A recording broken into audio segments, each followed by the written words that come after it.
छात्रों, आज हम आपके लिए फोर्थ सेमेस्टर के बारे में बताएंगे और पहली यूनिट का टॉपिक भी एक्सप्लेन करेंगे। तो देखेंगे आप सेमेस्टर फोर्थ है। सेमेस्टर फोर्थ के पेपर का नाम है quantum mechanics and analytical techniques. उसके बाद में यूनिट फर्स्ट है एटॉमिक स्ट्रक्चर। एटॉमिक स्ट्रक्चर में पहला पॉइंट है dual nature of substance or electron. Electron की दोहरी नेचर के बारे में हम आपके लिए बताएंगे।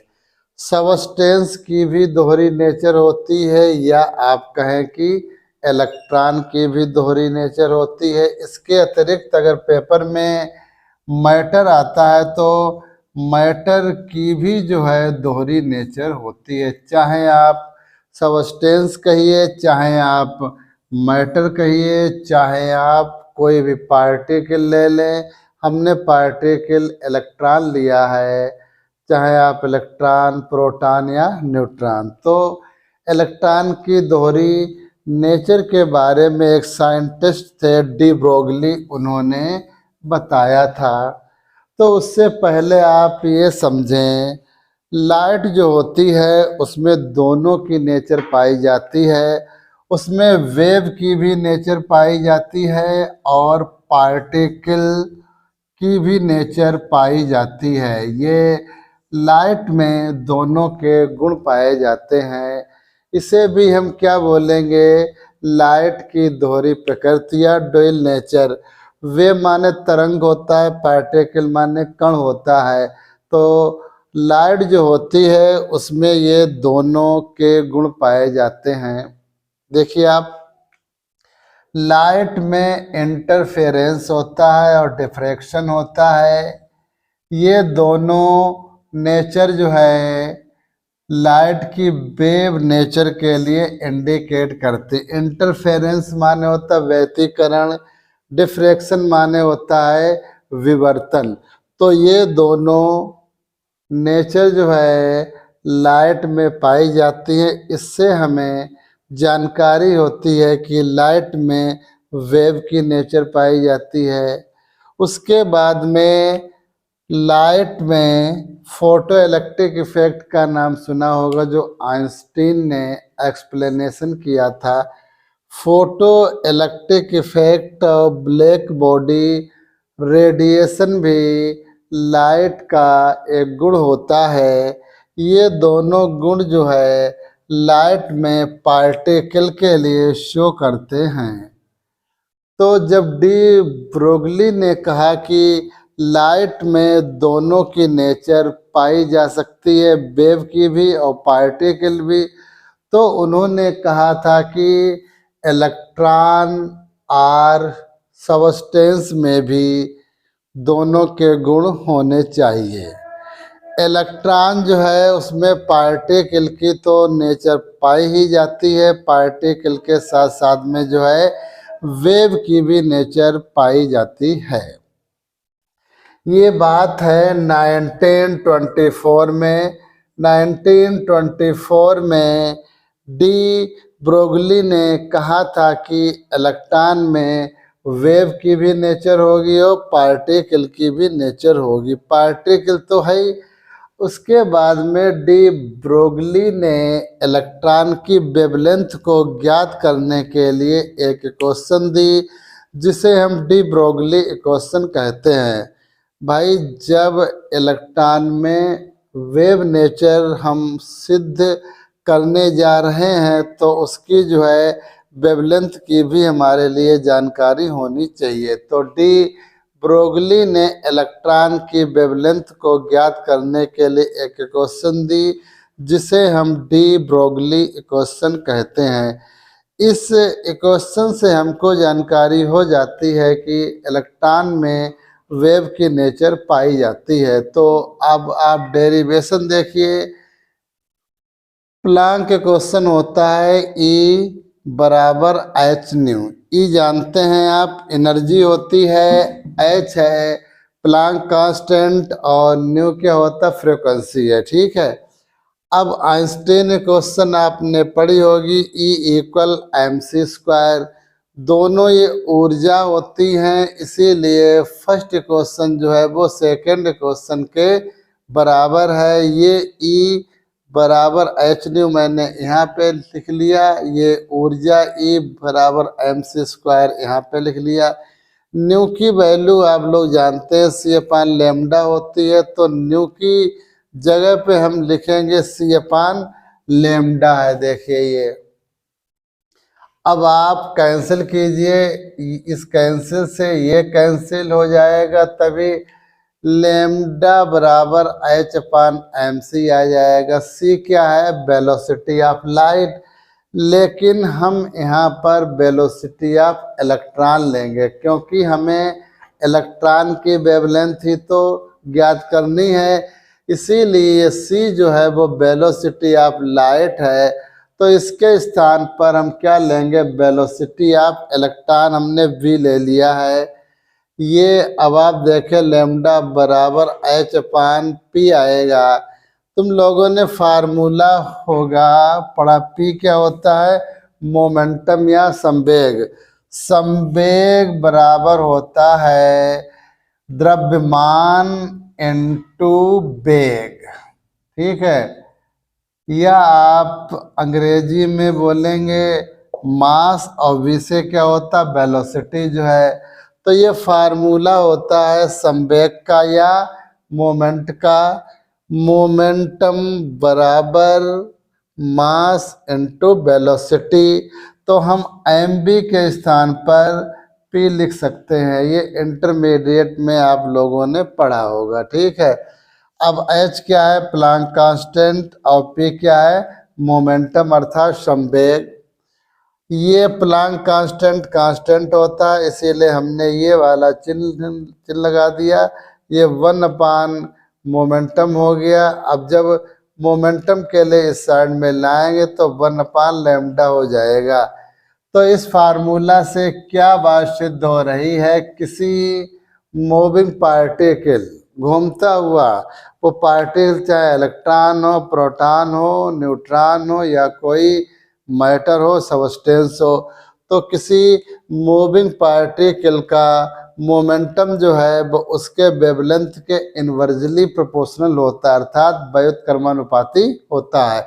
तो ये बात इससे सिद्ध हो रही है, किसी मूविंग पार्टिकल का मोमेंटम जो है उसके वेवलेंथ के इनवर्सली प्रोपोर्शनल या व्युत्क्रमानुपाती होता है। इसके बाद में आप देखें, ये क्वेश्चन जो है डी ब्रोगली के द्वारा दी गई है। इसके आधार पर हम जो है क्या करेंगे? इलेक्ट्रॉन के वेवलेंथ को ज्ञात करेंगे। ये क्वेश्चन देखिए, लेमडा बराबर h/p। लेमडा क्या होती है? वेवलेंथ होती है, ठीक है। तो इस क्वेश्चन की हेल्प से हम जो है इलेक्ट्रॉन की वेवलेंथ को ज्ञात कर सकते हैं, ठीक है। तो अब आप देखें, इन्होंने इलेक्ट्रॉन की वेवलेंथ को ज्ञात करने के लिए तो एक क्वेश्चन दे दी, लेकिन वो एक्सपेरिमेंटल वेरिफिकेशन नहीं दे पाए। देखिए, experimental verification of de Broglie equation. De Broglie equation का एक्सपेरिमेंटल वेरिफिकेशन, देखिए इन्होंने क्वेश्चन दे दिया था, लेकिन एक्सपेरिमेंटल वेरिफिकेशन नहीं दे पाए थे। एक साइंटिस्ट थे डेविसन एंड जर्मन, ठीक है। डेविसन एवं जर्मर ने डी ब्रोगली क्वेश्चन का वेरिफिकेशन किया। तो उन्होंने अपने जो है एक्सपेरिमेंट में क्या किया? देखिए, ये वाला उन्होंने क्या ले लिया? हीटेड टंगस्टन फिलामेंट ले लिया, जिसके लिए बहुत ज़्यादा हीट किया गया, उसे क्या बोलेंगे? हीटेड टंगस्टन फिलामेंट ले लिया। अब ये जब ज़्यादा हीट किया गया तो इसमें से इलेक्ट्रॉन जो है बाहर निकले, और वे इलेक्ट्रॉन इलेक्ट्रिक फील्ड से होते हुए निकिल के क्रिस्टल पर आ गए। कौन आ गए? इलेक्ट्रॉन आ गए। इसके बाद में निकिल के निकल के क्रिस्टल पर आने के बाद में वो स्केटर्ड हो गए, परकिरणित हो गए। परकिरणित होने के बाद में वो फोटोग्राफिक प्लेट पे आए। फोटोग्राफिक प्लेट पर आकर के उन्होंने डिफ्रैक्शन रिंग्स का फॉर्मेशन किया, विवर्तन गोलों का फॉर्मेशन किया। ये देखिए जो है ये इलेक्ट्रॉन जो है वो स्केटर्ड हो गए अर्थात परकिरणित हो गए। परकिरणित होने पर क्या बन गया? डिफ्रैक्शन रिंग्स का फॉर्मेशन हो गया। ठीक है, ये डिफ्रैक्शन जो है रिंग काहे के द्वारा फॉर्मेटेड किए गए? इलेक्ट्रॉन के द्वारा। अब हम अगर इस निकल के क्रिस्टल पर एक्सरे की बीम डालें तो सेम हमारे लिए डिफ्रैक्शन रिंग ऐसे ही प्राप्त होंगे। कहने का अर्थ यह है कि इलेक्ट्रॉन के द्वारा जो फॉर्मेटेड डिफ्रैक्शन रिंग थे उसके बाद में जो एक्सरे के द्वारा फॉर्मेटेड डिफ्रैक्शन रिंग थे वो सेम थे। दोनों के द्वारा बनाए गए डिफ्रैक्शन रिंग सेम थे। दोनों के द्वारा अर्थात इलेक्ट्रॉन के द्वारा और एक्सरे के द्वारा। एक्सरे में तो वेव की नेचर पाई ही जाती है, तो दोनों के द्वारा बनाए गए डिफ्रैक्शन रिंग सेम पाए गए। इससे सिद्ध होता है कि इलेक्ट्रॉन में वेव की नेचर पाई जाती है। ये एक्सपेरिमेंट जो है किनके द्वारा दिया गया? डेविसन एंड जर्मर के द्वारा। तो डी ब्रोगली ने जो है इलेक्ट्रॉन की दोहरी नेचर के लिए या इलेक्ट्रॉन की वेव नेचर को एक्सप्लेन करने के लिए इलेक्ट्रॉन की वेवलेंथ को ज्ञात करने के लिए फार्मूला दिया और इलेक्ट्रॉन की वेव नेचर को एक्सप्लेन करने के लिए जो है ये एक्सपेरिमेंट डेविसन एंड जर्मर के द्वारा दिया गया। इलेक्ट्रॉन के द्वारा डिफ्रैक्शन रिंग एवं एक्सरे के द्वारा डिफ्रैक्शन रिंग चूंकि सेम थे तो ये अंदाजा लगाया गया कि जो है इलेक्ट्रॉन में वेव की नेचर पाई जाती है। तो ये आज मैंने आपके लिए समझाया है कि इलेक्ट्रॉन की दोहरी नेचर कैसे होती है। इलेक्ट्रॉन में दोनों के गुण पाए जाते हैं, चाहे पार्टिकल तो है इलेक्ट्रॉन, लेकिन पार्टिकल के साथ साथ में वेव की नेचर पाई जाती है। इसके बाद में और भी साइंटिस्ट आए, उन्होंने भी इलेक्ट्रॉन की वेव नेचर के लिए ज़्यादा इम्पोर्टेंस दिया और उन्होंने कहा कि इलेक्ट्रॉन में वास्तव में वेव की नेचर भी पाई जाती है। वो साइंटिस्ट थे हाइजेनबर्ग। अनसर्टेनिटी प्रिंसिपल दिया, उसके भी आधार पर हमको जानकारी होती है कि इलेक्ट्रॉन में वेव की नेचर पाई जाती है। इसके बाद में श्रोडिंगर वेव इक्वेशन एक है, उन्होंने भी सिद्ध किया कि इलेक्ट्रॉन की वेव नेचर पाई जाती है। तो काफ़ी साइंटिस्ट ने अपने अपने एक्सपेरिमेंट के द्वारा सिद्ध कर दिया कि इलेक्ट्रॉन में वेव की नेचर पाई जाती है। ठीक है, तो अब ये बात है कि डी ब्रोगली इक्वेशन का इम्पोर्टेंस क्या है या सिग्निफिकेंस क्या है।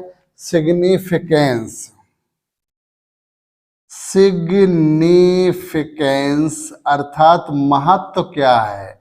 महत्व यही है कि डी ब्रोगली इक्वेशन के आधार पर हम इलेक्ट्रॉन की वेवलेंथ को ज्ञात कर सकते हैं, जिससे हमको जानकारी होती है कि इलेक्ट्रॉन में वेव की नेचर पाई जाती है। तो ये आज आपका एक टॉपिक एंड हो गया। थैंक्स।